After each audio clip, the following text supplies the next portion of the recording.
Uh,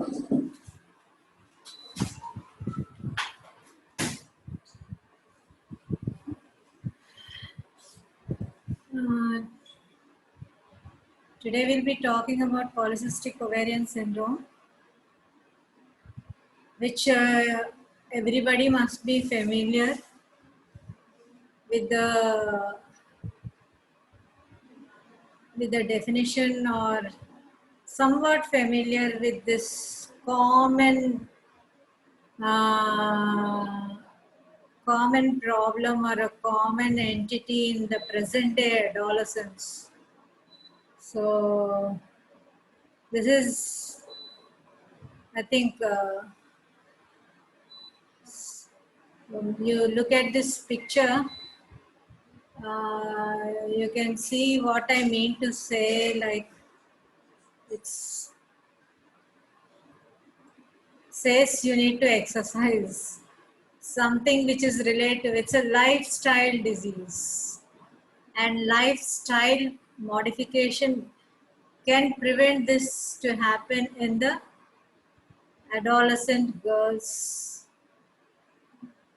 post-pubertal girls. So let's go into this syndrome and how it has evolved, and how do you diagnose and how do you work up a polycystic, and what are all the risks associated with the polycystic ovarian syndrome.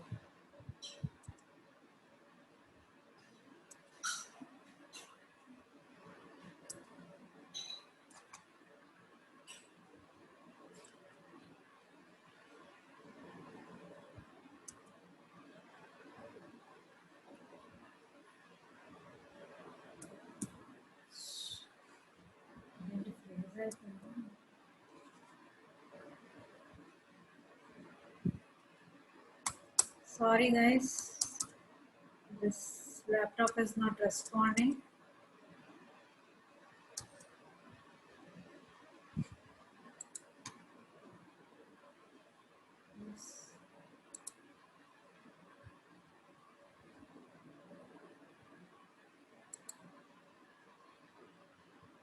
So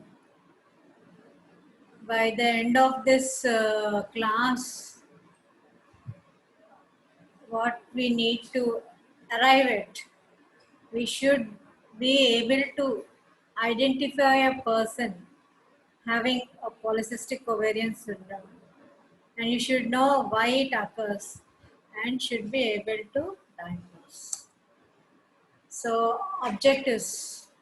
Today we'll be learning about the etiology, though mostly the cause is unknown, and the pathogenesis that happens in the polycystic ovarian syndrome. Then we'll go through the clinical features, and we will learn how to diagnose, how to come to a diagnosis of PCOS. So this is a condition which was first described by these two persons, Elvenstein and Michael Leventhal. So as a triad of amenorrhea, obesity, and hirsutism, one of the most common endocrine disorders occurring in women. So, as you know, gynecology is all about women. So, previously, that's why it was named as Steen-Leventhal syndrome. Later on, it has come down to polycystic ovarian syndrome. So, polycystic ovarian syndrome is multifactorial and a polygenic condition. You see this ultrasound picture, the peripheral cysts in the ovary, like a string. So the picture shows some acne and hair growth. So it's the most common endocrine disorder occurring in the adolescence. So etiology. What all may be the reasons are the reasons for the cause of PCOS.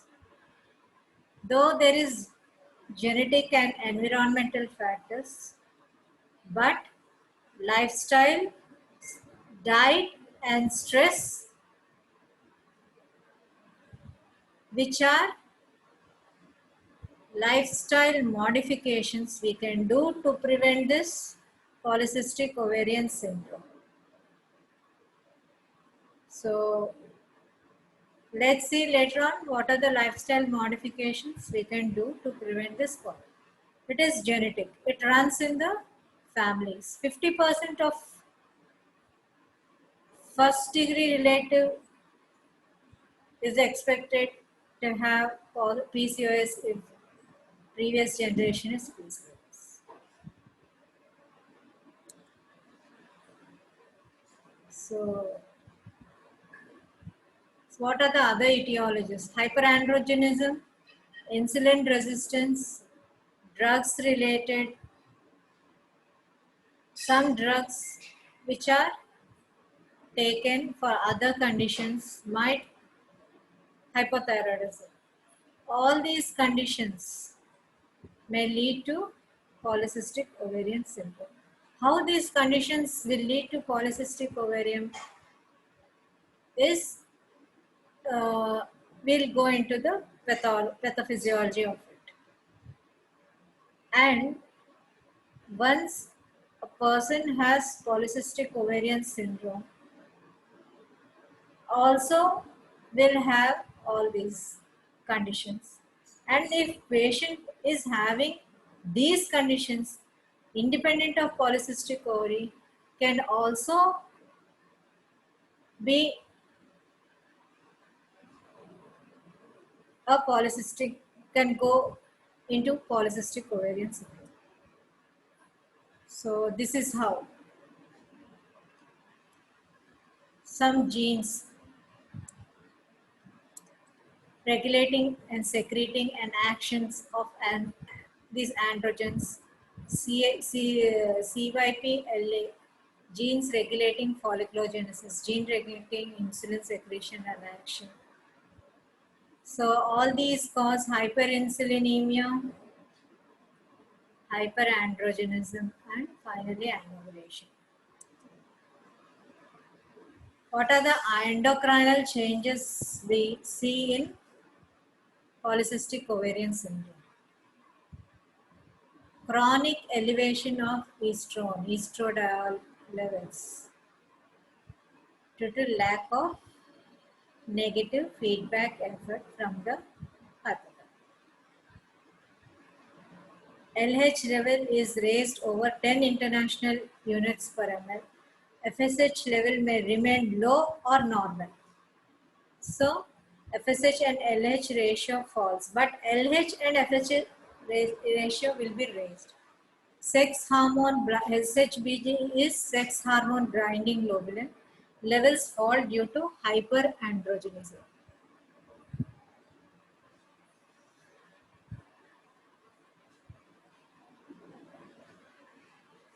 Testosterone and epiandrosterone levels. These are the androgens. These levels will rise because low level of sex hormone binding globulin levels. Testosterone, free testosterone, they don't have anything to bind with. So free testosterone and epiandrosterone levels rise.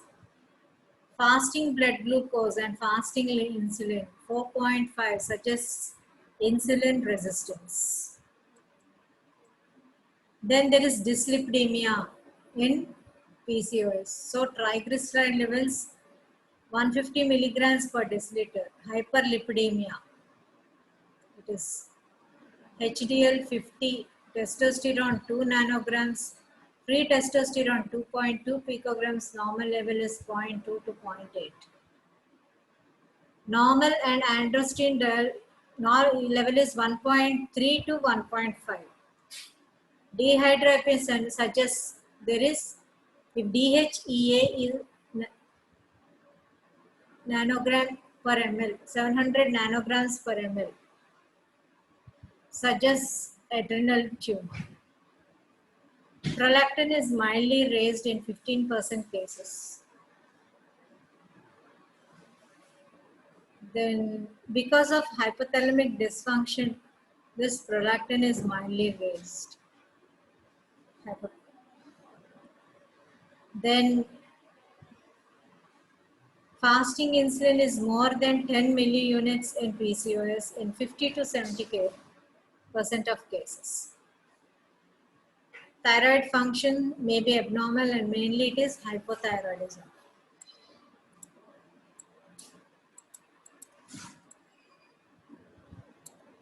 Then urinary cortisol levels 50 micrograms per 24 hours. Pathology. What is the pathology? Both ovaries are enlarged. So to the naked eye, we can see both have the one PCOS ovary. If even one ovary with polycystic is there, is also diagnostic. The ovary shows a thickened capsule of tunica albuginea, multiple cysts, usually 12 or more, 2 to 9 mm size are located peripherally along the surface of the ovary, giving it a necklace lace appearance on ultrasound. These are persistent atretic follicles. Later on, I will tell you how these persistent atretic follicles happen.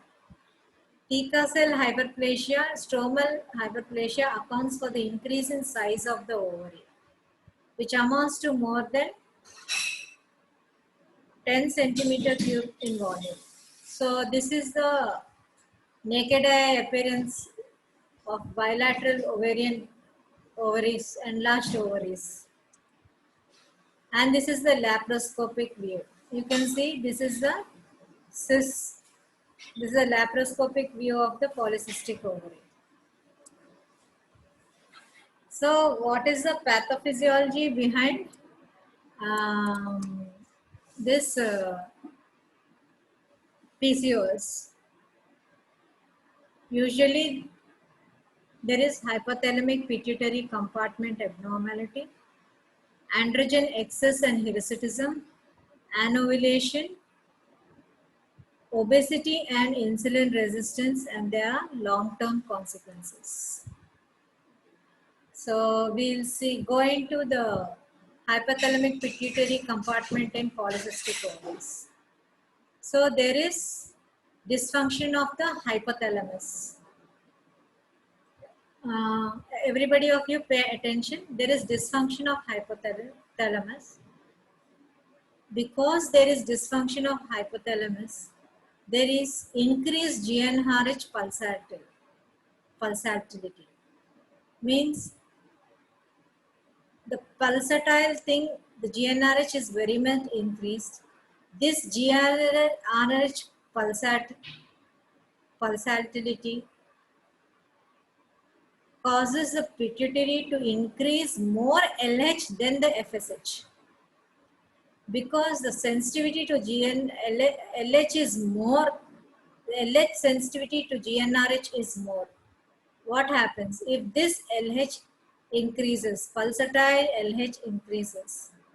It causes luteinization of the theca cells of the ovary.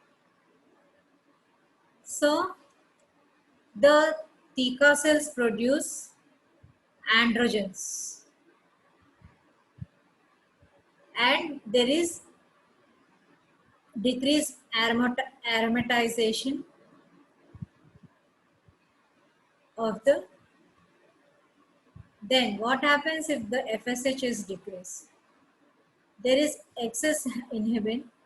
This molecular maturation doesn't occur, and at every level the follicle at different stages will be noticed.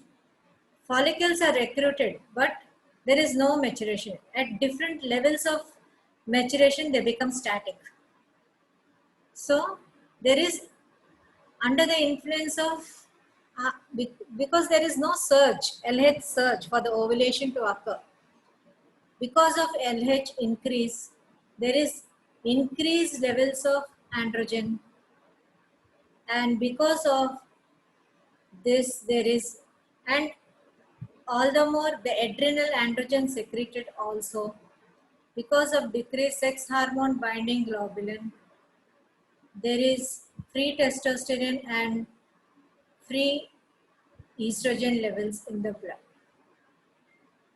So hypothalamus increased pulse frequency of GnRH, pituitary sensitivity to GnRH, increased GnRH causes pulse frequency of LH, preferential FSH, then LH.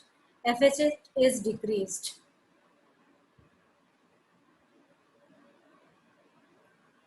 So estradiol is increased. There is follicular maturation, but it is static at different levels. So because of increased LH, there is increased androgens and estradiol levels. So how does androgen excess?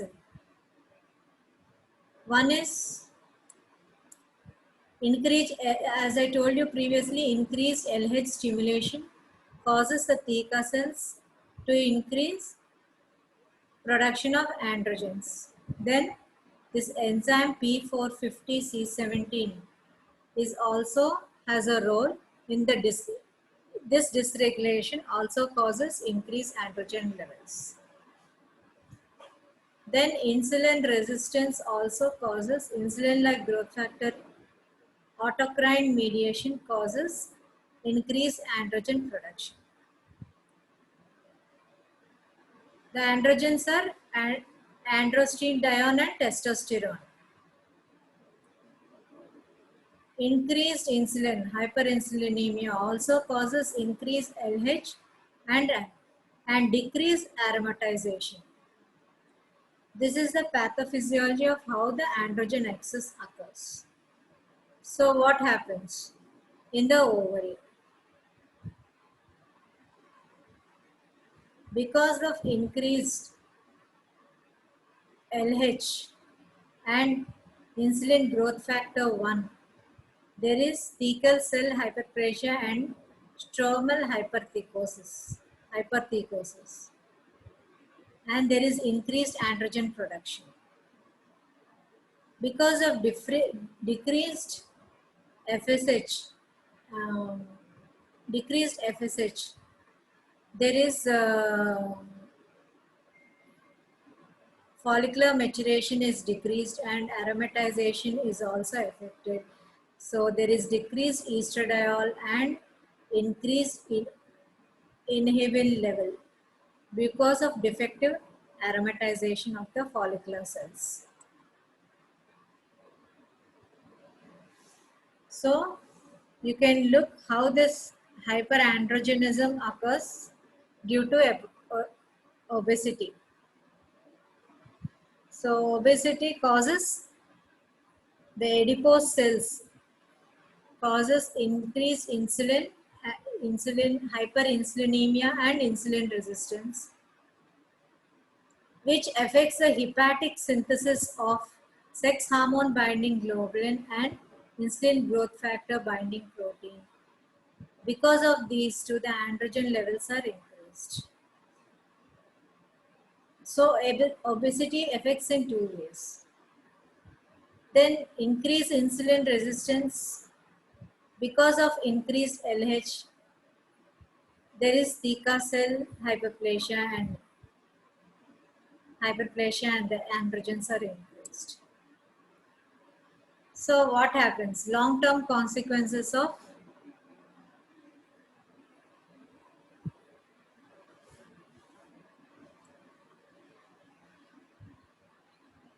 so both the androgens released from the ovary and the adrenals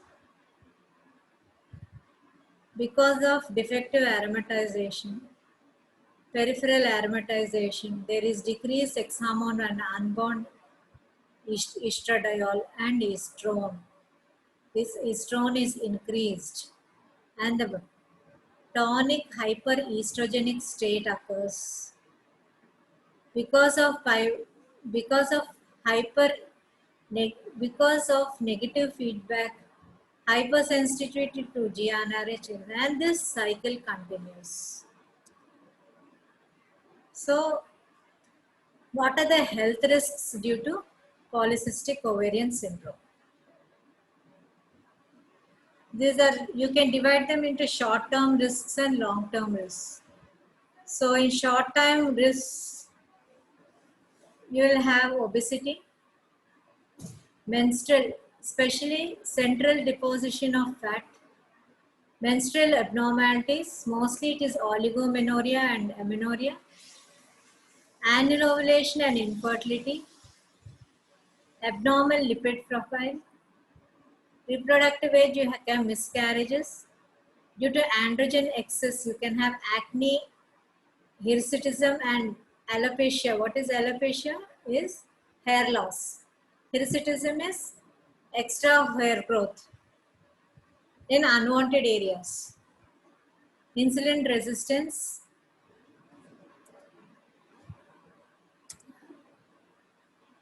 and acanthosis nigricans. Acanthosis nigricans, these are hyperpigmented lesions over the neck, inner side of the thighs, in the groin and in the axilla.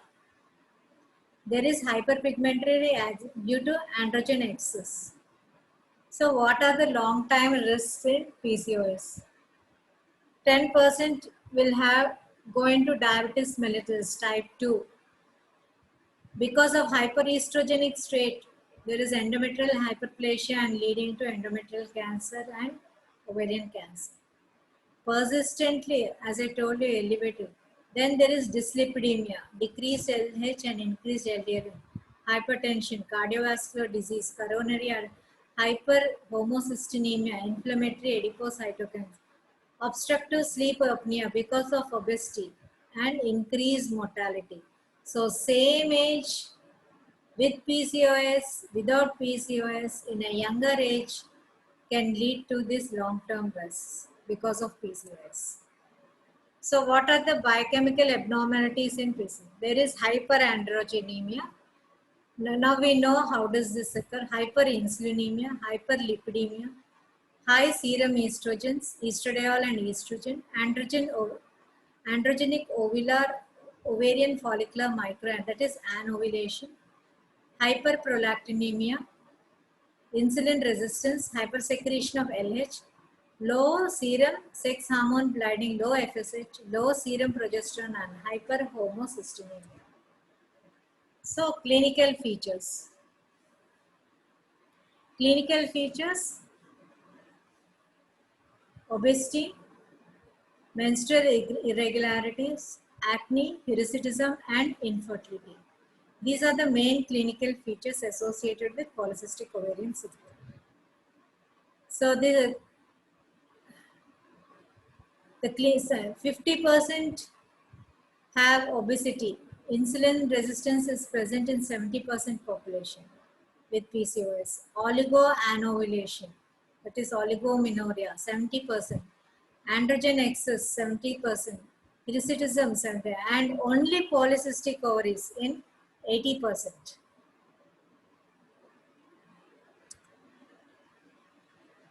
So look at the hyperandrogenem features. Hirsutism, there is acne.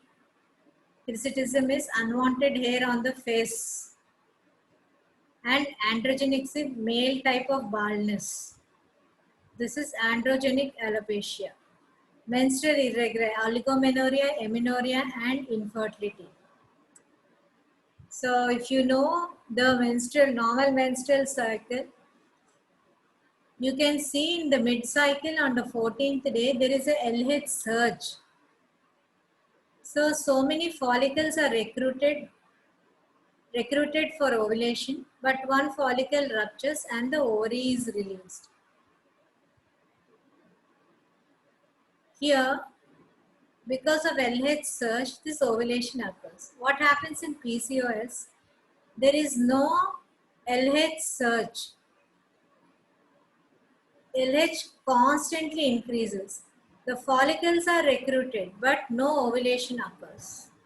So these follicles are recruited every cycles, no ovulation occurs, they become atretic, and they call increase in stroma of the ovary. Stromal hypertrichosis equals obesity. This is a picture of acanthosis nigricans. You look at the neck, skin tax, and type 2 DM. So how this clinical presentation of women with PCOS? So in menarche, at the age of menarche, what all you can expect? Menstrual irregularities, acne and hirsutism is more. In reproductive age, infertility, pregnancy complications can occur. And during menopause, it is endometrial hyperplasia. So insulin resistance causes hyperandrogenism and ovulatory dysfunction and may lead to obesity. The metabolic presentation is with prediabetes, diabetes, cardiovascular risk and cancers. So what is the diagnostic criteria for a metabolic syndrome? So if you have to say it's a metabolic syndrome, it has to have at least 3 abnormal findings out of the 5. Either the triglyceride levels should be more than 150, HDL cholesterol less than 50 or equal to, blood pressure more than 130/85, fasting glucose more than or equal to 110, waist circumference more than 78 centimeters. Differential diagnosis. Coming to differential diagnosis. So how you come to a diagnosis is you have to rule out other causes of the metabolic syndrome. So under that comes hypothalamic amenorrhea, premature ovarian failure, idiopathic hyperhirsutism, other endocrinothyroid hypertension, Cushing syndrome, severe insulin resistance syndrome, X metabolic syndrome. Neoplasm, rapid onset of symptoms, ovarian Sertoli Leydig cell or this androgen secreting tumors of the ovary, adrenal tumors and pituitary and hypothalamic neoplasm.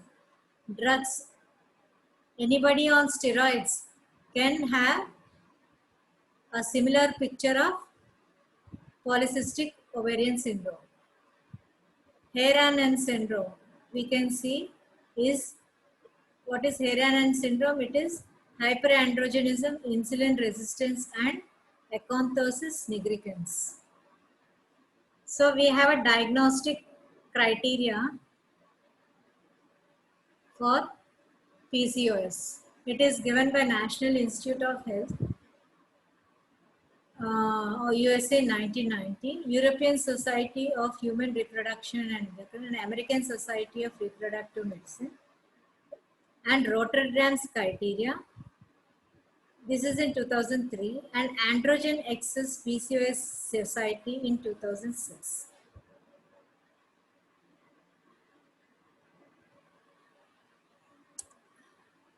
So the diagnostic criteria, NIH, it has to have these two: menstrual irregularity and hyperandrogenism, but exclusion of other etiologies. Rotterdam, 2 out of the 3 should be present: menstrual irregularity, hyperandrogenism, and USG polycystic ovary.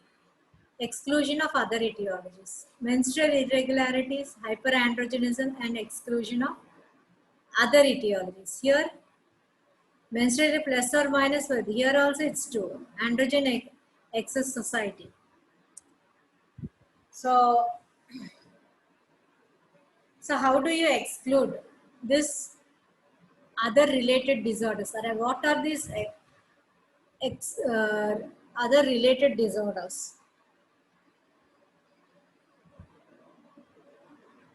Congenital adrenal hyperplasia. So similar pictures.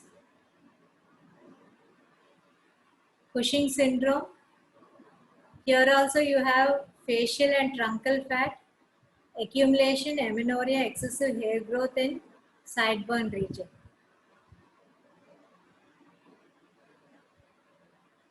Androgen secreting tumors of ovary and adrenals. Hypogonadotropic hypogonadism, abscess of FSH and LH. So here also you have lack of incomplete development and delay. Disruption of normal pulsarity of GnRH and consequently FSH and oligomenorrhea. I mean, they are also present with hypothyroidism, Hashimoto's thyroiditis and inflammation. These also cause similar symptoms like hair loss, abnormal menstrual cycles. So all this should be ruled out because before we come to the diagnosis of polycystic ovarian syndrome. So any diagnosis, how do we do? History taking, examination and investigation, we come to the diagnosis. As it is same for any other condition in gynecology, we come to a diagnosis only after proper history taking. So what do you take in history? You take menstrual history, reproductive history, history of hirsutism, ask for unwanted hair growth, weight, uh, the weight related issues. All this should be taken in the history. So proper history taking is important before you go for a physical examination. So in physical examination, you need to check the blood pressure, then body mass index. If it is more than 25, it is overweight, and more than 30, it is obese. Waist circumference more than 35 inches is abnormal. Look for the acanthosis nigricans, insulin resistant. Then presence of acanthosis nigricans, obesity are signs of insulin resistance. Acne and alopecia are signs of androgen excess. Look for any secretion from the breast. It is called galactorrhea, which indicates hyperprolactinemia. Look at the neck for the thyroid. I've been repeatedly told this in gynecological diagnosis. So, any stigmata for Cushing's, if the patient in the history, you ask if they are on taking any drugs and you elicit the history if they are on any steroids or for any other condition. Okay. So, in investigations, ultrasonography, transvaginal ultrasound is preferred.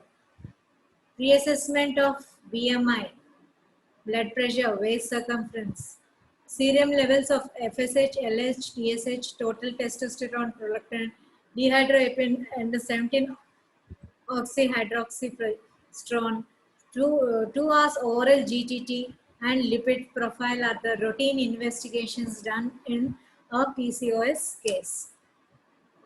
So, as I told you, the polycystic transvaginal sonography is the best. So, more than 12 follicles per ovary, each follicle measuring 2 to 9 mm diameter. So, look like a pearl of strings. So, rule of 20% of women with polycystic ovary will have PCOS. Polycystic ovary is absent in 20% with PCOS. Present with 20% without PCOS. Hypothalamic amenorrhea, adolescence, and hyperprolactinemia. So hirsutism. So you have to differentiate between virilization and hirsutism. Rapidly developing virilization or certain virilizing symptoms. So virilizing symptoms are clitoromegaly and voice deepening. So how do you assess hirsutism? There is a score given by modified Ferryman-Galway. So 9 body parts are included for scoring 0 to 4. If more than 6, you have to think of hirsutism. Like this is the score given. 1, just one side of the chin. Both sides it's 2. Then 3, around the, then coarse hair. It's like that. Then in the chin. So if it is more than 6, it is hirsutism. Management of PCOS. How do you manage PCOS? So here individualization of patient is important. You have to individualize each patient. The patient can be obese, the patient can be lean, depending upon the age, puberty, pubertal age, reproductive age, and the menopausal age or premenopausal age. So treatment targets towards it different in different patient individual with PCOS, and the treatment also depends on the symptoms present. Patient counseling is very important in PCOS. So our main aim will be towards correcting all the biochemical abnormalities that happens in PCOS. So what are the treatment goals? You have to educate the patient, which is very important. Identify and monitor comorbidities. So if you have to correct hyperlipidemia, diabetes, and treat endometrial hyperplasia. Modify associated long-term health risks. So how do you modify? Mainly it's a lifestyle disease. Diet, exercise, because of oligomenorrhea induced cyclical bleeding to prevent endometrial hyperplasia, and any medications. Treat patients concerned, effective exist. You have to treat hirsutism, infertility, and cycle regulation. So treatment in women with PCOS. So patient who are having obesity and metabolic syndrome. So lifestyle modifications. Diet. Diet means it doesn't mean that you have to stop eating, or diet means that you need to eat. It's not that. You have to eat a balanced diet. And the obese patient should take a few calories less than the normal patient. So exercising and diet will help in 80% of people. If they continue for 6 months, even if 10% of the weight is reduced, the cycles will become normal, menstruation will become regular. So lifestyle modifications are important. In case of hyperinsulinemia, diabetes, then to induce ovulation, metformin is used.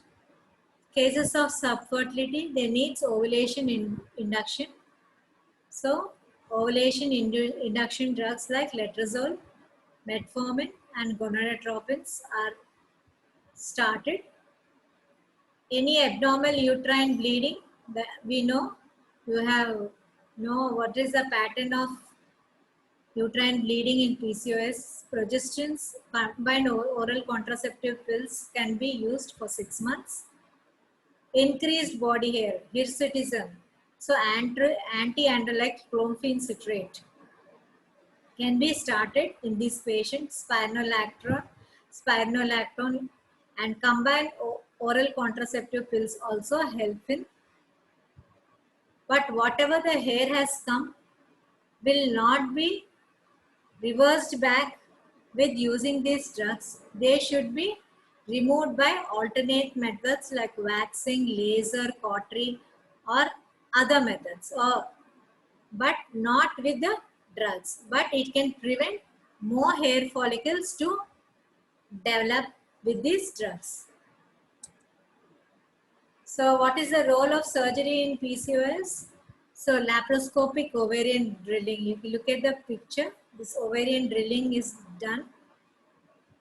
Those who are resistant to medical therapy, laparoscopy. So to decrease obesity, bariatric surgery is also suggested. So conclusion, polycystic ovarian syndrome is the most common cause of infertility in women, frequently seen in adolescents.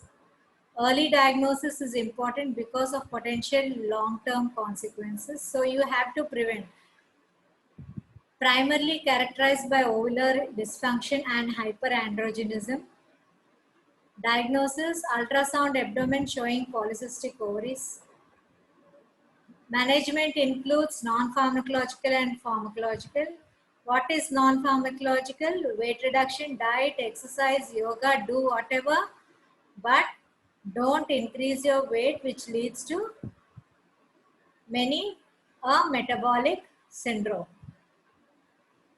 So pharmacology are combined doses and metformin, and when not responding to medical treatment, you can go for surgery. Thank you. So what you have to do? Have to stay healthy. No, say no to this junk food. Eat salads, drink lot of water, exercise. So are you guys doing this? You can exercise at home during COVID period. Do yoga, meditation, especially girls. Please don't gain weight and come to our OPDs. Okay? Stay safe and stay healthy. Thank you.